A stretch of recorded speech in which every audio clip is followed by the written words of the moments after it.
Each week, American Artifacts takes viewers into archives, museums, and historic sites around the country. Next, a stop on our tour of Fort McHenry National Monument and Historic Shrine in Baltimore. We're now here on what's called the gun deck of Fort McHenry. We also call it the water battery. This would have been the main line of defense against the British ships. If this water battery was the main line of defense, this was the largest type of cannon that was here. We were down by an 18-pounder before. This barrel is original to the War of 1812. You can see the casting date of 1809. These guns were cast in Liège over in Europe, and they were used, a lot of them were used in the French Navy, and prior to the War of 1812, some of these guns were in the French consulate's warehouse in the city of Baltimore, and not long before the battle they were brought here and installed at Fort McHenry. A cannon this massive will fire a 36-pound iron ball a little over a mile. So no wonder the British never wanted to get very close. If you look down here at the cannonballs are shot, you can see a difference between the 18-pounder shot that the fort fired and also the 36-pounder shot that they fired as well. Again, if I was the Royal Navy, I wouldn't want to get too close to that, and neither did they.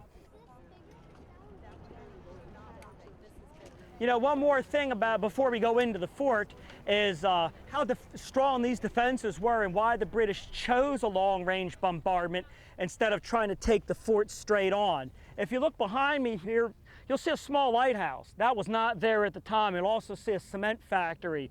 At that narrow neck of the channel, the Americans strung up a chain link boom. Imagine telephone poles chained together, laying long ways. That's blocking the channel. Behind that, the Americans had gunboats, like a big rowboat with a cannon in the bow. And behind that, the Americans sunk ships.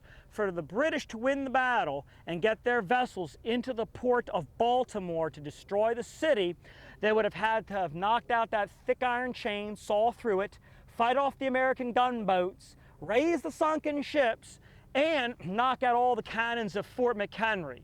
And there were many of them aimed downriver.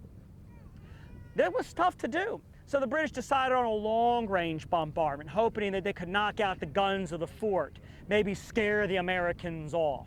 So this is why they chose to rely on the 5 special bomb ships that could fire a 200-pound shell 2 miles.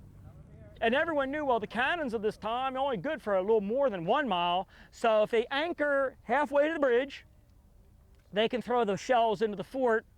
And to kind of help it along, the British had 1 rocket ship.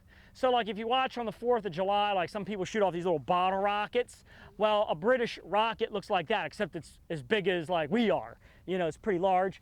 And they look like fiery fingers in the night sky, or during the day, look like a little jet plane going across the sky. And you're not, you know, as they would come in, boom, and explode in and around the fort. And so they were not really that accurate, but if you've never seen one before, and if you're a defender here and it's your first battle, you know, it was like the shock and awe of 1814.